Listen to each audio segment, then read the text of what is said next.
And welcome back. Well, today we're going to tackle a very difficult topic. It's sexual abuse and assault.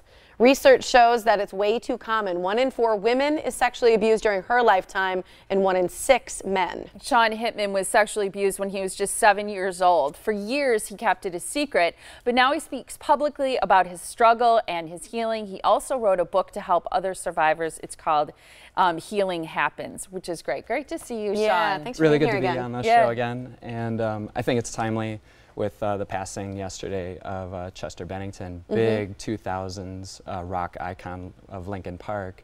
Unfortunately, took his own life after a battle with substance abuse, probably on the heels of his own sexual abuse when he was a child that he had been pretty vocal about. Yeah, a lot of people know he was 41 years old. Reports say that he hanged himself. He was open about his struggle with alcohol and drugs, and also shared that when he was a child, he was molested by an older man. That's true, and so, you know, I'm a big firm believer that crisis breeds opportunity. And this is just one of those instances where you really do get a chance to reach people on a day like today and hopefully really reach them where they're at, because I bet you there's a lot of people struggling today. Absolutely. The numbers speak for themselves. Sadly, it's 1 in 4 women, 1 in 6 boys. And I know when it comes to boys, a lot of the research shows that that's only what's being reported. And oftentimes people don't tell. So those numbers are probably even bigger than we suspect in terms of that. What do you think some of the common myths are when it comes to sexual abuse with boys, especially boys and men? Well, I think you're spot on with the statistics. With men, it's a lot different. We've been bred since we're very young that we don't cry, we don't show emotions, we certainly don't let other people take advantage of us. And so when it does happen, it can cast an extreme amount of shame onto a young man that oftentimes carries through his life. Yes. And it takes a lot of work to shake that shame. But the fact is, it's not their fault. And it's the hardest thing to kind of learn for yourself, but it does take work.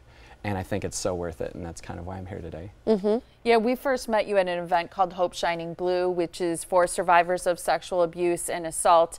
And I know your story is that this abuse happened to you when you were just 7 years old. And I think most adults, and looking at the picture, I'm sure for you it was a life-changing event, sort of like a before and then your life after that happened. Who was it in your life who sexually abused you? It was actually the other assignment, I think, or maybe younger brother of a babysitter that we had. And this kid was, you know, about 11 years old. And I'm convinced that he learned it somewhere too. I don't think he was an awful demon kind of predator type person.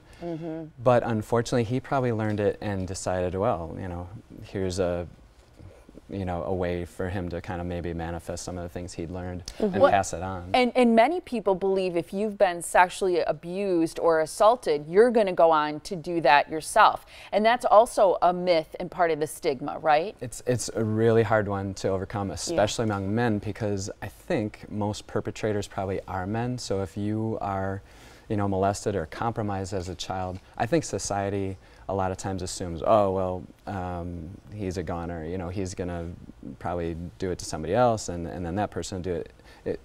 It involves this sort of cycle. And I think that can be true unless you get help. And the first most important thing to do is just start talking about it. Find a place like the Healing Center here in Milwaukee, and people come from really far to come to the Healing Center, or just start talking to anybody at church, your parents or your best friends. Talk to the wall if you have to. Talk to your dog. Just audibly saying the words, "I'm a survivor of sexual abuse," means a lot. I remember when we did a Coffee and Us at the Healing Center, and one of the things that they said, which impacted my life a lot, was when she said, a lot of survivors, you think you have this fight or flight, but there's another thing that happens oftentimes to sexual abuse victims, and it's that you freeze. And oftentimes that frozen sort of mentality can take you into other areas of your life, and they can freeze you for many different decisions, different things like that. For you, what do you think helped you overcome the shame? What do you think, I know telling and talking does, but for someone who's listening today, what do you tell them can help them overcome the shame, even if they maybe aren't admitting that they feel shame yet? A couple things. I've sat in, one of the great things about the Healing Center here is they offer group therapy. So a big part of my healing journey was in men's group therapy. So I've heard a lot of these stories about people having these out-of-body experiences and where they've kind of freeze in time. I don't think that happened to me, but where that kind of plays in down the line is just this concept that you have to release the shame somehow. For me, I had to do it with logic. I had to look at that 1 in 6 number and convince myself that I wasn't a freak. And that's just how I'm built, but that's what it took for me. Okay, 1 in 6, that's like 17%. So I'm really not a horrible human being. I'm not any sort of freak. Again, it wasn't your fault. Right. This is something that happened to you. That's right. And I think processing that, we have some great pictures of you at Hope Shining Blue. You were honored this year, which was great to see. But this event, survivors of sexual abuse tell their story on video. Then you and women also walk the runway in clothes as models.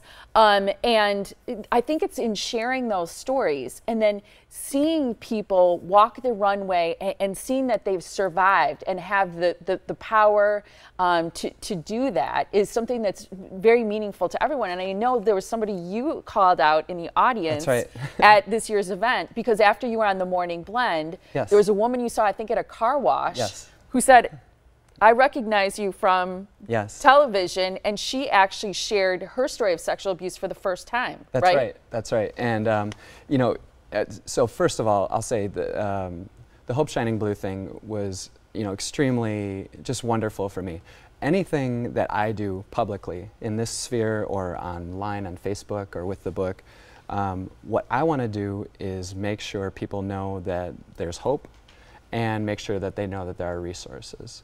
So that was a wonderful moment for me. It was kind of a nice reward for the hard work. But after being on your show, and this is 2 years ago, yes, I went to get my car washed. The gal came around the corner, big hug, whispers in my ear, I've never told anybody, but I'm a survivor too. And we both had a nice cry, and you know, we had a connection all of a sudden.